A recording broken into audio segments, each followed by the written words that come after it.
Actually இப்போ மாநில தலைவர் அண்ணாமலை அப்படிங்கிறவரோட செயல்பாடு எப்படி பார்க்குறேன்னா, இந்த கருணாகரன் வந்து சான்ஸ் கேட்டே இருப்பார் ஜிகித்னால என்னையும் நடிக்க வேணும். அப்போ வந்து நடிக்க சான்ஸ் தரல அப்படின்னோடனே அவர் பாட்டுக்கு தனியாக டான்ஸ் ஆடிட்டு இருப்பார். பார்த்தீங்கன்னா யாருமே அவரை கண்டுக்க மாட்டாங்க. செட்டில் அவர் பாட்டுக்கு தனியாக ஆடிட்டு இருப்பார். அவன் யாரை தனியாக ஓரமாட்டிருக்கான் நவுரா அப்படின்னு சொல்லுவார் டேரக்டர்.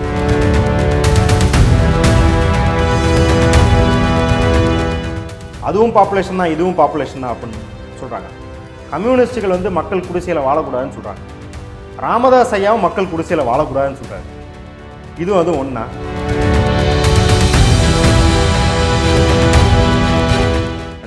மார்ச் மாதம் முதல் வாரமே ராஜ்யசபாவில் 888 சீட்டோட புது பாராளுமன்றத்தை அமைக்க போகிறோன்னு சொல்லி 13,000 கோடியை ஒதுக்குறோன்றாங்க.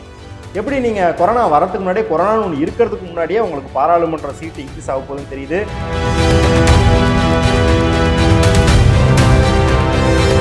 2 கோடி பேருக்கு வேலை தருவானீங்க, 25% வந்து மேனுஃபேக்சரிங் உண்டு பண்ணுறான்னீங்க. அதான் குடிகாரம் பேச்சு விடிஞ்சா போச்சுங்கிற மாதிரி பிஜேபிக்காரன் பேச்சு மேடையை விட்டு இறங்கினா போச்சு அப்படின்றத நம்ம பார்க்குறோம்.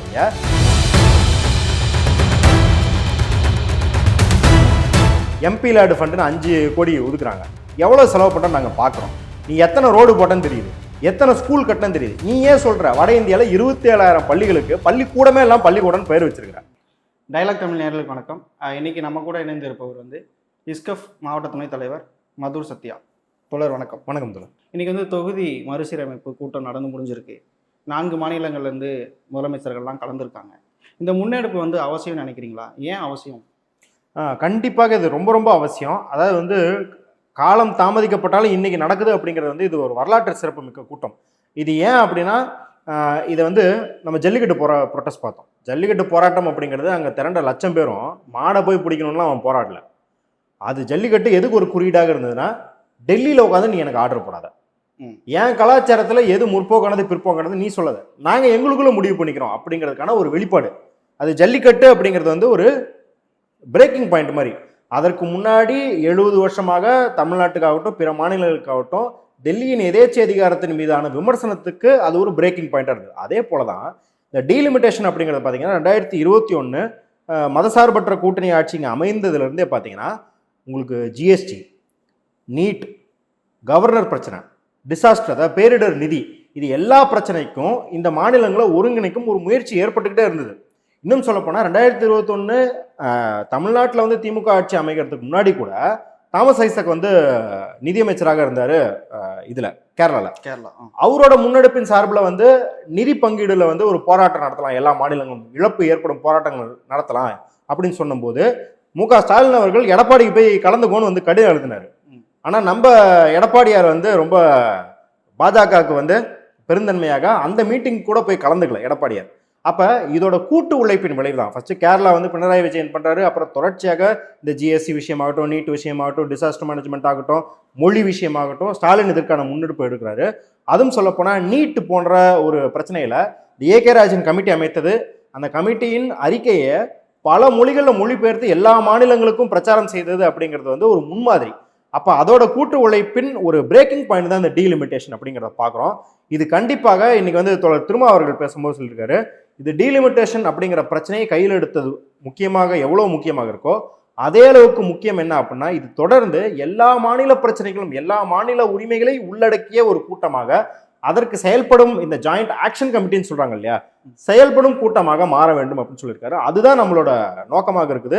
இந்த டீலிமிட்டேஷன் அப்படிங்கிறது பார்த்தீங்கன்னா பிற பொருளியல், பண்பாடு, சமூகவியல் எல்லாத்தோட அரசியல் பிரதிபலிப்பு தான் இந்த டீலிமிட்டேஷன் அப்படிங்கிறத நம்ம பார்க்குறோம். இதை வந்து மற்ற விஷயங்களோட இந்த இந்து முஸ்லீம் பிரச்சனையாகட்டும், இல்லை சாதிவாரி பிரச்சனையாகட்டும், மாநில அந்தஸ்துக்கான பிரச்சனையாகட்டும், எல்லாத்தோடையும் இணைச்சு தான் இதை நம்ம பார்க்கணும் அப்படின்னு பார்க்குறோம். இதுக்கு வந்து ஒரு இத்தனை கட்சிகள் சேர்ந்து, இத்தனை மாநிலங்கள் சேர்ந்து முதல்வர்களே இதை வந்து பேசியிருக்காங்க. குறிப்பாக டிகேஎஸ் பேசும்போது பார்த்தீங்கன்னா அவர் அண்ணாதுரையும் பசவண்ணாவும் ஒன்றிணைஞ்சு இங்கே செயல்படணும் அப்படிங்கிறாரு. இங்கே வந்து பினராயி விஜயன் அவர்கள் பேசும்போது அண்ணல் அம்பேத்கரை குறிப்பிடுறாங்க, திராவிடத்தை குறிப்பிடுறாங்க, கம்யூனிசத்தை குறிப்பிடுறாங்க. அப்போ இத்தனை ஜனநாயக சக்திகள் மட்டும் இல்லாமல் இந்த ஜனநாயக மரபுகளும் ஒன்று சேர்ந்து எதிர்க்குது இல்லையா? இது வந்து என்ன குறிக்குது அப்படின்னா, மக்களின் மத்தியில் இந்த மாநிலங்கள், குறிப்பாக இந்த சிபிஎம் அரசாகட்டும், திமுக அரசாகட்டும், இன்ன பிற ஜனநாயக சக்திகளாகட்டும், மக்கள் மத்தியில் இருக்கிற ஜனநாயகத்தோட ஒரு கீழிருந்து மேல் வரும் ஒரு பிரதிபலிப்பாக தான் நம்ம எடுத்துக்க முடியும் அப்படின்றத பார்க்குறோம். இப்போ 4 மாநில முதல்வர்களும் கலந்துருக்காங்க. அவங்களோட வருகை வந்து என்ன சொல்லுது?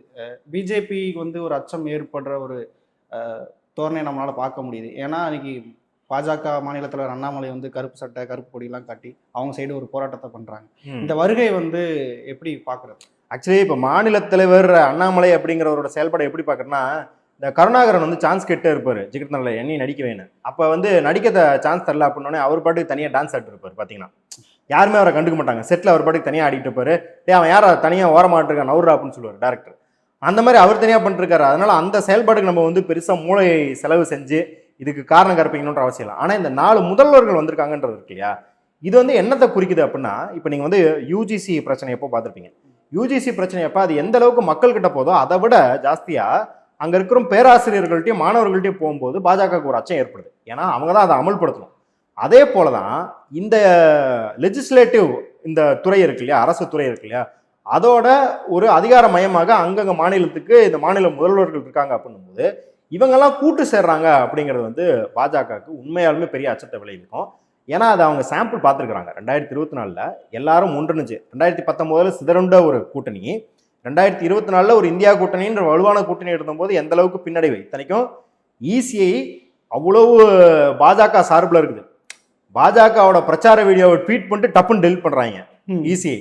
அப்படி ஒரு கேவலமான நிலைமையில இருந்தும் கூட இவ்வளவு பின்னடைவு பாஜக சந்திச்சது அப்படின்னும்போது இன்னைக்கு தேர்தல் கூட்டணி இல்லாம, தேர்தல் கூட்டணிங்கிறது ஈஸி, அதை நீங்க உடைக்கலாம், காசை கொடுத்து வாங்கலாம், இல்ல ஒரு தேர்தலில் தோத்துற அடுத்த தேர்தலில் பார்த்துக்கலாம், இல்ல மாநில தேர்தலில் வந்து காங்கிரஸ் பண்ணாங்க 5 தேர்தலை நீ நல்லா செலவு பண்ணு, உனக்கு வந்து லோக்சபா தேர்தலில் வந்து செலவு பண்றது காசு இருக்காதுன்னு அந்த மாதிரி காசை வந்து உங்களுக்கு செலவழிக்க வைக்கலாம். ஆனா அரசியல் கூட்டணி இருக்குல்ல, செயல்பாடுக்கான கூட்டணி இருக்குல்ல, அது இன்னும் அச்சத்தை ஏற்படுத்தும். அதனாலதான் இப்ப நீங்க வந்து இப்ப சிபிஎம் வரையறையில கூட அரசியல் கூட்டணி அப்படின்னு சொல்றதுக்கான விளக்கம் கொடுக்குறாங்க இல்லையா. அரசியல் கூட்டணிங்கிறது தேர்தல் கூட்டணி கிடையாது. அரசியல் கூட்டணிங்கிறது அரசியல் ரீதியாக செயல்படுவதற்கான கூட்டணி அப்படின்னு. அப்ப அந்த ரீதியில பார்க்கும்போது கண்டிப்பாக இந்த தன்மை கொண்ட, இந்த சர்வாதிகார தன்மை கொண்ட, எல்லா அதிகாரத்தையும் நானே வச்சுக்கிறேன் அப்படின்னு சொல்ற இந்த பாஜக அரசாங்கத்துக்கு ஆர்கனைஸ் அப்படிங்கிறது தான் வந்து ஒரு பெரிய, அது வந்து முதல்வர்களா இருந்தாலும் சரி, மக்களா இருந்தாலும் சரி, இன்னும் பெரிய இனக்குழுக்களா இருந்தாலும் சரி, ஆர்கனைஸ் அப்படின்றதுக்கு எதிரானவங்க தான் பாஜக. இதுக்கு முன்னாடி வந்து மறுசீரமைப்பு வந்து பாப்புலேஷன் அடிப்படையில தான் வந்து இணைக்கப்பட்டது. இப்பயும் அதை தான் ஒன்றிய அரசு வந்து மையமா வச்சு அதை கொண்டுட்டு வரணும்னு நினைக்கிறாங்க. பட் ஆனா இந்த எதிர்ப்பு இருக்குல்ல, அது வந்து வேணும்னே பிஜேபியை வந்து தாக்குறதுக்காக இந்த எதிர்ப்பு அப்படின்னு பேசப்படுது. இல்லை, இது நான் முன்னாடி கேட்ட போது சொல்றேன், இதே ஊமையை தான் சொன்னேன். அதுவும் பாப்புலேஷன் தான், இதுவும் பாப்புலேஷன் தான் அப்படின்னு சொல்றாங்க. கம்யூனிஸ்டுகள் வந்து மக்கள் குடிசையில் வாழக்கூடாதுன்னு சொல்றாங்க. ராமதாஸ் ஐயாவும் மக்கள் குடிசையில் வாழக்கூடாதுன்னு சொல்றாரு. இதுவும் அது ஒன்றா? இவங்க குடிசையில் இருக்கிற மக்கள் மேம்படணும்னு நினைக்கிறாங்க, அவங்க குடிசையை கொளுத்தணும்னு நினைக்கிறாங்க. அதே போல தான் அந்த பாப்புலேஷன், இந்த பாப்புலேஷன் அப்படிங்கிறது என்ன அப்படின்னா, நீங்கள் என்ன வாக்குறுதியை கொடுத்தீங்க அந்த பாப்புலேஷன் அப்போ? நீங்கள் 1971 விட்டுருங்க, 71 என்ன சொன்னீங்க? மக்கள் தொகையை கட்டுப்படுத்தி கொண்டு வருவோம், அதனால இங்க இருக்கிற மக்கள் தொகை ஒரு சீருக்கு வந்தது அப்படின்னா எல்லாரும் சமநிலையில இருப்போம், அப்போ வந்து திருப்பி வந்து அதுக்கு தகுந்த மாதிரி நாடாளுமன்றத்தை மாற்றி அமைப்போம்னு சொன்னீங்க. அதற்கப்புறம் 2002 என்ன சொன்னீங்கன்னா, 2026க்கு பிறகு நடக்கும் மக்கள் தொகையை வைத்து நாங்க வந்து கணக்கிடுவோம்னு சொன்னீங்க. 2026க்கு பிறகான மக்கள் தொகை என்ன? இது 2031க்கான மக்கள் தொகை. ஆனா நீங்க என்ன பண்றீங்க, அண்ணே நீங்க எஸ்எஸ்எல்சி ஃபெயில்னே, நான் 7வது பாஸ்னே அப்படிங்கிற மாதிரி இந்த 7வது 2021 7வது படிக்க வேண்டியவனா நீ 2027 வரைக்கும் இழுத்துட்டு வந்துட்டு பத்தியா சட்டப்பூர்வமா நான் வந்து அங்கீகரிச்சிட்டேன் பத்தியா அப்படின்னு. இன்னைக்கும் நம்ம 30 வருஷம் ஃப்ரீஸ்ன்னு கேட்கறாங்க இல்லையா, அந்த அனைத்து கட்சி கூட்டத்தில் பார்த்தீங்கன்னா 30 வருஷம் ஃப்ரீஸ் பண்ணுன்னு கேட்டுப்பாங்க. அது 30 வருஷம் 25 வருஷம் மக்கள் தொகை அப்படிங்கிறது வந்து வருஷ கணக்கு கிடையாது. 3 சென்சஸ் எடு, 3 மக்கள் தொகையை கணக்கெடுப்படு அப்படின்னு அர்த்தம். அப்போ 2002 எக்ஸ்டெண்ட் பண்ணா 2011 2021 2031 3 சென்சஸ் எடுத்ததுக்கு அப்புறம் தான் அதை மறுசீரமைக்கணும் அப்படிங்கிறது தான் அது கணக்கு. ஆனா நீங்க என்ன பண்ணிட்டீங்கன்னா, இதுவும் வந்து கொரோனாவை காரணம் காட்டி கொரோனாலதான் டிலே ஆயிடுச்சுன்னு சொல்றாங்க. ஆனா நீங்க நல்லா யோசிச்சு பாருங்க, கொரோனா எப்போ வந்தது? மார்ச் மாதம் 2020 வந்தது. அதுவும் மார்ச் மாதம் பிற்பகுதியில் தான். எனக்கு நல்லா ஞாபகம் இருக்கு, மார்ச் மாதம் 19ஆம் தேதி தான் உங்களுக்கு வந்து ஃபர்ஸ்ட் ஃபுல் லாக்டவுன் போடுறாங்க.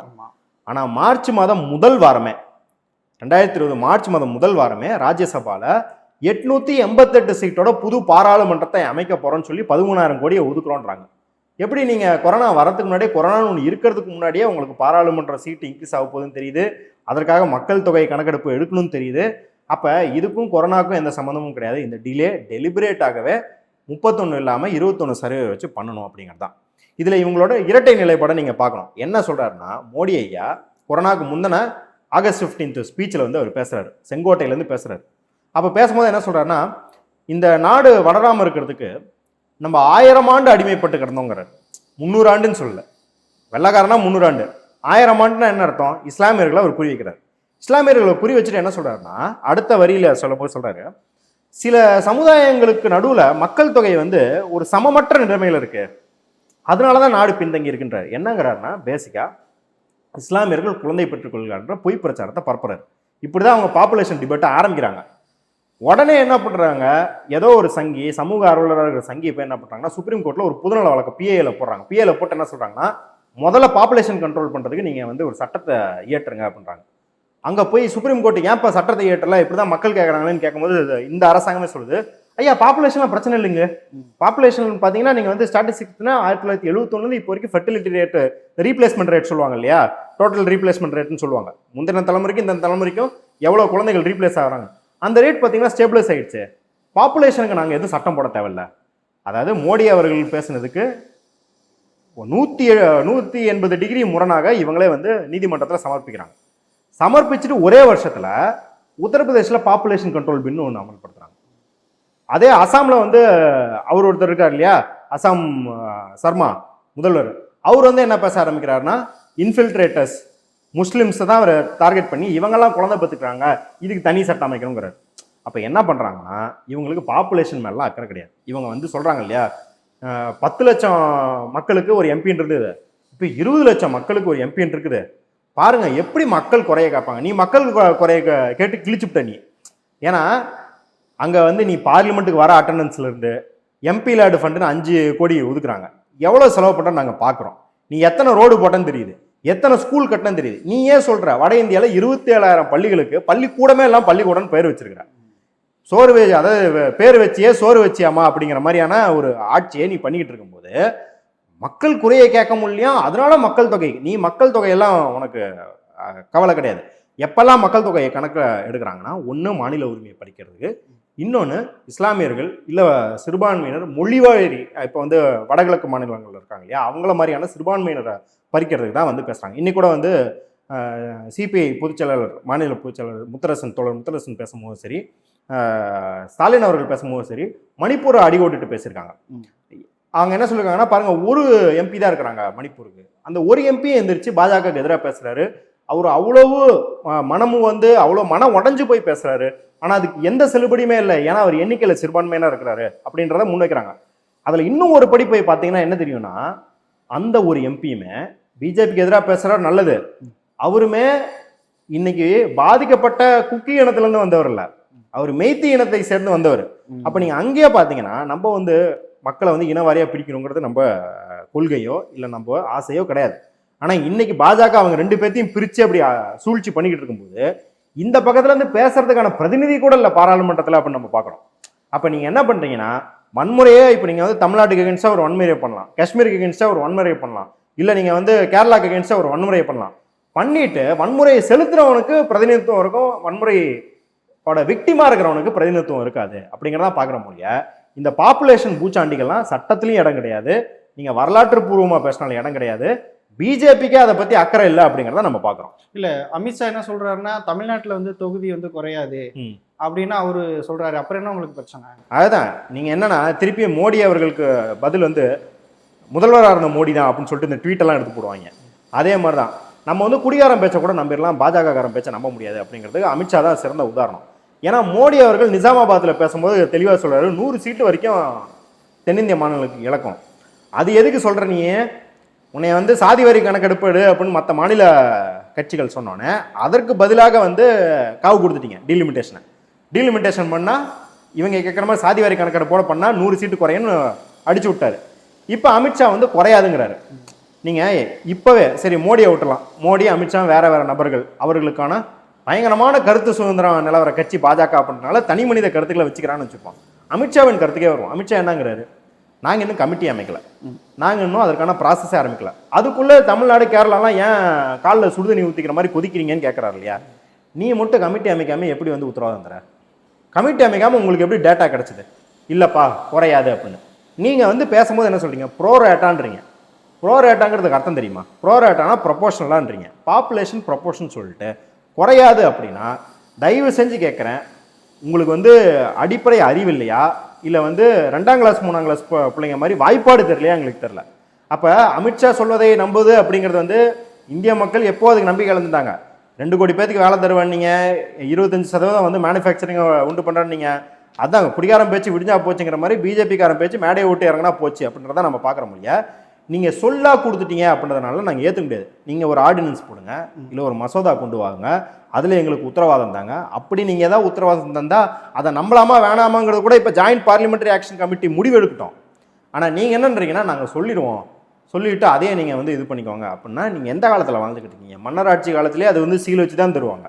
அந்த மாதிரி ஏதாவது லீகலாக ஏதாவது பண்ணீங்க, லெஜிஸ்லேட்டிவாக எங்களுக்கு உத்தரவாதங்கள் தாங்க தான் நாங்கள் கேட்குறோம்.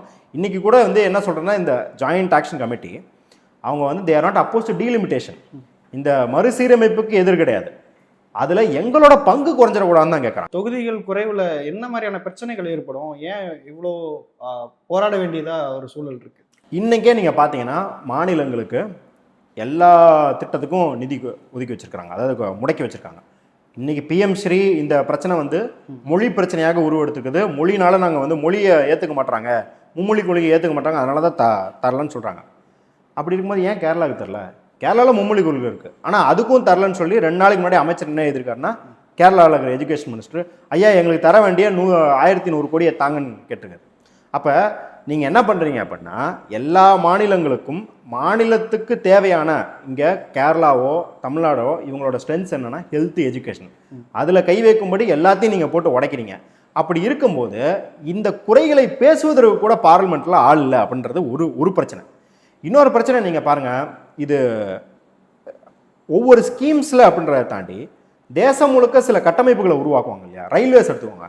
சதர்ன் ரயில்வேஸில் மதுரை எம்பி தோழர் சு வெங்கடேசன் எழுப்பியிருக்காரு, என்னங்க வந்து 9 ரயில்வே ப்ராஜெக்ட்டுக்கு வெறும் 100 கோடி ஒதுக்கி வச்சுருக்கீங்க அப்படின்னு கேட்குறாரு. ஸோ இந்த மாதிரி பெரிய பெரிய ப்ராஜெக்டுகளுக்கு சதர்ன் ரயில்வேஸில் சொற்ப காசும் எல்லாத்தையும் நீங்கள் நதர்ன் ரயில்வேஸில் கொண்டு போய் சேர்த்துறது. நான் வந்து ரயில்வேஸ் ஒரு உதாரணம் சொல்கிறேன். ஸோ அந்த மாதிரி எல்லா இடத்துலையுமே பிரதிநிதித்துவம் குறையுது. நீங்கள் வந்து துறை சார்ந்து பாருங்கள், பார்லிமெண்ட்டில் ஸ்டாண்டிங் கமிட்டி இருக்குது, அது கெமிக்கல் இண்டஸ்ட்ரிக்கு இருக்குது, மைனிங் இண்டஸ்ட்ரிக்கு இருக்குது, எஜுகேஷனுக்கு இருக்குது, நீங்கள் எல்லா மைனாரிட்டி வெல்ஃபேருக்கு எல்லாத்துக்கும் இருக்குது. அப்போ அதில் சதர்ன் ஸ்டேட்ஸுக்கான பிரதிநிதித்துவம் குறையுது. அப்போ நீங்கள் என்ன பண்ணுறீங்கன்னா, பாராளுமன்றத்தில் இவங்க என்ன நினச்சிக்கிறாங்கன்னா, அங்கே போய் வீரவசனம் பேசுறது, இல்லை ஸ்மிருதி இரானி மாதிரி எந்திரிச்சு ராகுல் காந்தி எனக்கு வந்து முத்தம் கொடுத்தாருன்னு போய் பிரச்சாரம் பண்ணுறதா பாராளுமன்றத்தோட வேலை நினச்சிக்கிறாங்க. இல்லை, இவங்க இந்த மாதிரி எக்ஸ்பர்ட் கமிட்டிலையும் மெம்பர்ஸாக இருப்பாங்க.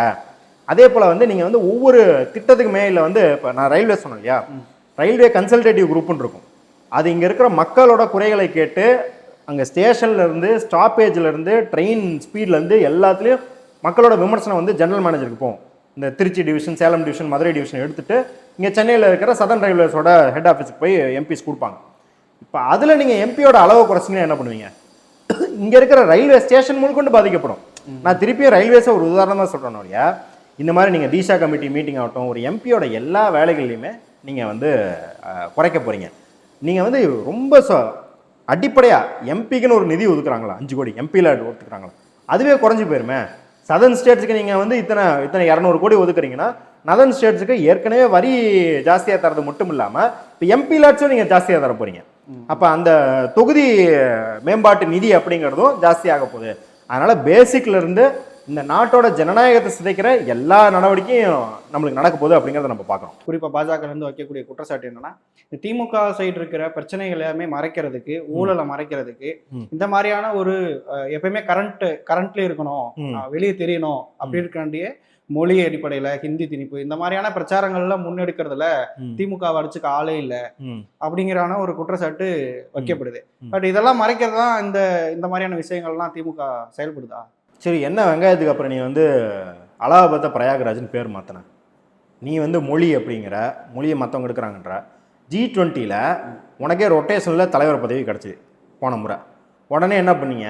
இந்தியாங்கிறத பாரத்னு எல்லா போர்ட்லேயும் மாற்றினீங்க. இதெல்லாம் எதுக்கு மாற்றுறீங்க? ஏன் அவுரங்கசீப் படுத்திருக்கான் அப்போ அந்த சவக்குழியை போய் தோண்டிக்கிட்டு இருக்க பொணந்தினி மாதிரி ஒரு கட்சியை வச்சுக்கிட்டு மொழியை இவங்க கையில் எடுக்கிறாங்க. தம்பி, மொழியை வந்து இவங்க கையில் எடுக்கல, நீ உன்னை எடுக்கிறதுக்கு ரியாக்ஷனாக பாதுகாப்புக்கு எடுக்கிறாங்க. நீ என்ன பண்ணுற, நீ சின்னோலி லக்னோவில் சின்னோலியில் அகழ்வாராய்ச்சி பண்ணி அது ரிப்போர்ட்டை வெளியே விடாமல் நீ ராமாயணத்தில் ஓட்டின தேரை வந்து இங்கே நாங்கள் கண்டுபிடிச்சிட்டோம் அப்படின்னு சொல்லி டிஸ்கவரியை கூட்டிகிட்டு வந்து டாக்குமெண்ட்ரி எடுக்கலாம். யார்? மனோஜ் பாஜ்பாயின்ற இந்த ஃபேமிலி மேன்லாம் நடிச்சிருப்பாரு. அவரை கூப்பிட்டு வந்து டிஸ்கவரியில் டாக்குமெண்ட்ரிலாம் எடுத்து இந்தியாவின் பாரம்பரியம் மீட்கப்பட்டதா அகழ்வாராய்ச்சியால். அப்புறம் குஜராத்தில் வாதுநகர் தான் இந்தியாவிலே வந்து பழமையான நாகரிகம், 5000 வருஷம் நீ வந்து ஒரு புழுகு மூட்டையை இறக்கண. ஆனால் அதுக்கு எதிராகன்றதை விட அதை பொய்ப்பிக்கும் விதமாக இங்கே கீழடி ஆராய்ச்சி நடக்குது. இங்கே வந்து அயன் உற்பத்தி பண்ணியிருக்காங்க, இரும்பு வந்து இங்கே ஏற்கனவே வந்து புழக்கத்தில் இருக்கு அப்படின்னா கப்பு சிப்புன்னு எங்கள் மூடிட்டு இருக்கிறிய. அப்போ இந்த பின்புலத்தில் தான் நம்ம அதை எடுத்துகிட்டு வரோம். ஏன்னா நீ அகழ்வாராய்ச்சி இன்னைக்கு என்ன ஆக்கி வச்சிருக்கிற அப்படின்னா இஸ்லாமியர்களுக்கு எதிராக இஸ்லாமிய மசூதிகளுக்கு அடியில் வந்து ராமர் பிறந்திருக்கிறாரு, கருடர் பிறந்திருக்கிறாரு, விநாயகர் பிறந்திருக்காருன்னு ஒரு ஆதிக்கத்தின் குறியீடாக மாற்றும் போது தான் நீங்கள் கேரளாவோ தமிழ்நாடோ ஜனநாயக அரசியல் பண்பாடை கையில் எடுக்கிறாங்க. அது ஒரு கீழடி நாகரிகம்ன்றதை என்ன அதை வச்சுட்டு என்ன பேசுகிறாங்க அவங்க? அந்த காலத்திலே பாரு, தமிழர்கள் வந்து ஒரு நிறுவனமயப்படுத்தப்பட்ட மதம் அப்படின்னு இல்லாமல் அவங்க ஒரு சமத்துவத்தில் வாழ்ந்துருக்கிறாங்க அப்படின்னு பேசுகிறாங்க இல்லையா? அப்போ இந்த ஆதிக்கத்துக்கு எதிராக தான் இதெல்லாம் எழும்புதோ இல்லையா? அவங்களாம் வந்து ஏன் இப்போ 2025 தானே வந்து ரூ மாற்றினாங்க.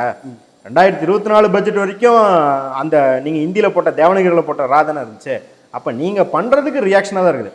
இது ஒரு பெரிய விஷயமே இல்லைன்னு சொல்கிறேன். இவங்க தான் 10 சேனலை வச்சுட்டு டிபேட் நடத்துகிறாங்க அந்த ஒரு ரூக்கு. அது ஒரு ஃபோட்டோஷாப் வேலைடா. ஒரு ஃபோட்டோஷாப் பண்ணிட்டு அவங்க பாட்டுக்கு அவங்க வேலையை பார்க்க போயிட்டாங்க. இவங்க உட்காந்து அப்படியே ஐயோ ஏதோ வந்து எங்கேயோ கிடைச்ச மாதிரி கத்திக்கிட்டு இருக்காங்க இவங்க. ஸோ அப்படி தான் நம்ம பார்க்குற மொழிய இது வந்து திசை திருப்பும் வேலை அப்படின்லாம் நீங்கள் பார்த்தீங்கன்னா சரி, தமிழ்நாடு அப்படி பண்ணுது, ஏன் கேரளா அப்படி பண்ணுது, ஏன் வந்து ஒடிசா நவீன் பட்நாயக் ஏன் பேசுகிறாரு, வெஸ்ட் பெங்கால் ஏன் பேசுது, தெலுங்கானா ஏன் பேசுது, எல்லாருமே திசை திருப்புறாங்களா? சரி, ஊழல் இருக்குன்ற இது வரைக்கும் எத்தனை கேஸு போட்டிருக்க? 400 கேஸுக்கு மேலே நீ பதிஞ்சிருக்க, 3000க்கு மேலே ரைடெல்லாம் விட்டுருக்குற. கன்விக்ஷன் ரேட் வந்து இடி வந்து 1%. இந்த ஊழல் நிரூபி. எப்போ நீ நிரூபிச்சுட்டா நாங்கள் ஏன் திசை திருப்ப போகிறோம்? திசை திருப்பினாலும் ஒருத்தர் ஜெயிலில் போய் உட்காண்டாருன்னா மக்களுக்கு தெரியும்ல, உள்ளே போச்சு நிரூபி. அப்போ எதுக்குமே திராணி இல்லாமல் நீங்கள் ஊழல் ஒழிக்கிறேன்னு சொல்லி தானே வந்தாங்க. 2014 லோக்பால் சட்டத்தை ஒழிக்கிறேன்னு தானே சொன்னாங்க. இன்ன வரைக்கும் லோக்பால் சட்டத்தையே நீ அமல்படுத்தலை. அப்போ நீ எதை திசை திருப்புற? இப்போ நீ கும்பமேளான்னு வைக்கிறது எதுலேருந்து திசை திருப்புறது? நாங்கள் தான் ரியல் இஷ்யூஸை பேசிக்கிட்டு இருக்கோம். நீ திசை மாதிரி போயிட்டு, அதாவது இந்த விஜய் சேதுபதி ஒரு படத்தில் சொல்லுவார் இல்லையா, மோதிரத்தை இங்கே தொலைச்சிட்டு வெளிச்சிருக்கேன்னு அங்கே தேடுறேன்னு, அந்த மாதிரி நீ தான்ப்பா தேடிக்கிட்டு இருக்க. நாங்கள்லாம் ஒழுங்காக தான் போய்கிட்டு இருக்கோம் அப்படிங்கிறத நம்ம அமித்ஷாக்கு சொல்ல வேண்டியிருக்கு. இப்போ இவ்வளோ தமிழ்நாடு இவ்வளோ முன்னெடுப்புகள் செய்கிறாங்க, பட் ஒன்றிய அரசு வந்து இந்த இதில் வந்து பணியும் நீங்கள் நினைக்கிறீங்களா? இது ஒன்றிய அரசு பணியை வைக்கிறது அப்படிங்கிறதோட இது வாயிலாக ஒன்றிய அரசு டைரக்டாக பணியும் அப்படின்றதோட மக்கள் அரசியல் படுத்துவதற்கு இது ஒரு நல்ல தருணம். அதாவது இங்கே வந்து நம்ம எப்பயுமே வந்து ஒரு சர்வதேச உணர்வை போட்டுருவோம். நம்ம சித்தாந்தத்தின்படி இடதுசாரி சித்தாந்தம் வந்து ஒரு சர்வதேச உணர்வை போட்டுருது. அதுக்கு முதல் கட்டமாக என்ன அப்படின்னா, இங்கே இருக்கிற எல்லா தேசிய இனங்களும், அது எல்லா மொழி பேசுகிறவர்களாகட்டும், இல்லை வந்து நான் முன்னாடியே சொன்ன மாதிரி வடகிழக்கு மாநிலங்களாகட்டும், எல்லாருக்குமான ஒரு ஜனநாயக ஒற்றுமை அப்படின்னு பேன்றதே வந்து பார்த்திங்கன்னா ஒரு அரசியல் படுத்தும், மக்களை அரசியல் படுத்தும் ஒரு இது. இன்றைக்கி பார்த்தீங்கன்னா அவங்க வந்து கேரளா மக்களையும் நம்ம சகோதரர்களாக பார்க்குறாங்க, கேரளா மக்கள் தெலுங்கானா மக்களை சகோதரர்களாக பார்க்குறாங்க. இந்த ஒரு நடவடிக்கையினால் அந்த உணர்வு வந்து ஒரு 5 பாயிண்டாவது ஜாஸ்தியாக இருக்கு இல்லையா? நிறைய பேர் நீங்கள் ட்விட்டரில் பார்த்துருப்பீங்க, கன்னடா மக்கள் எப்போ காவேரி இஷ்யூலாம் ஒதுக்கி வச்சுட்டு இந்த டீலிமிட்டேஷன் மொழி பிரச்சனைகளை வந்து நம்ம ஒன்றா இருப்போம்பான்னு நிறைய படித்த எங்கள் ட்வீட் பண்ணுறதை பார்க்குறோம். அவங்க போய் இந்த வாக்ஸ் பாக்ஸ் எடுக்கிறாங்க இல்லையா, அதில் வந்து நிறைய பேர் வந்து மகாராஷ்டிராவில் கர்நாடகாவில் அப்படி பேசுகிறத பார்க்குறோம். அப்போ இது வந்து பொதுவாகவே சமூகத்தில் ஒரு ஜனநாயக பண்பை வளர்த்துது அப்படின்றது பாஜகவுக்கு இது பின்னடைவு தான். அது உடனே வந்து ஓட்டாக கன்வெர்ட் ஆகும், இல்லை உடனே அவங்க பாராளுமன்றத்தில் வைக்கிற பில்லெல்லாம் திருப்பி வாங்கிடுவாங்க அப்படின்னு நம்ம பார்க்க முடியாது இல்லையா? லாங் டேர்மில் இது ஒரு நல்ல முன்னெடுப்பு தான். ஏன்னா ஒரு காலத்தில் நீங்கள் பார்த்தீங்கன்னா காங்கிரஸ் இந்த வேலையெல்லாம் பார்த்துக்கிட்டு இருந்துச்சு. காங்கிரஸ் வந்து தொட்ட இடத்துலலாம் எல்லாத்தையும் ஆட்சியை கலைச்சிக்கிட்டு இருப்பாங்க. இப்படி மாநிலங்கள்லாம் ஒன்று சேர்ந்து ஒரு அழுத்தம் கொடுத்தோன்னு தான் அந்த எஸ்ஆர் பொம்மாய் வழக்கு வருது. அந்த வழக்கு அப்புறம் என்ன சொல்கிறாங்கன்னா, எப்போ இனிமேல் கவர்னரை வச்சுட்டு நீ வந்து சும்மாலாம் மாநில ஆட்சியை கலைக்க முடியாதுன்னு சொல்கிறாங்க இல்லையா? இன்றைக்கி அப்படியெல்லாம் மோடி ஐயாவே உத்தரகாண்டில் கலைக்க முற்பட்டோம், நீதிமன்றம் எந்த ஆட்சியும் கலைக்க அனுமதிக்கல. மணிப்பூரே 2 வருஷம் பற்றி எரிஞ்சதுக்கப்புறம் அவரே ரிசைன் பண்ணதுக்கப்புறம் பிரசிடென்ட் ரூல் போடுறாங்க இல்லையா? அப்போ இது வந்து ஒரு காலத்தில் மாநிலங்கள்லாம் சேர்ந்ததோட பிரதிபலிப்பு. அப்போ இந்த டீலிமிட்டேஷனும் இதோட விளைவுகள் அடுத்த 10 வருஷம் 15 வருஷம் கழிச்சு பார்ப்பீங்க. நீண்ட காலத்தில் இந்த ஃபாசிசத்துக்கோ இல்லை ஃபாசிச போக்குக்கோ இது வந்து ஒரு பெரிய அடியாக தான் இருக்கும் அப்படின்னு தான் நம்ம பார்க்குறோம் இல்லையா?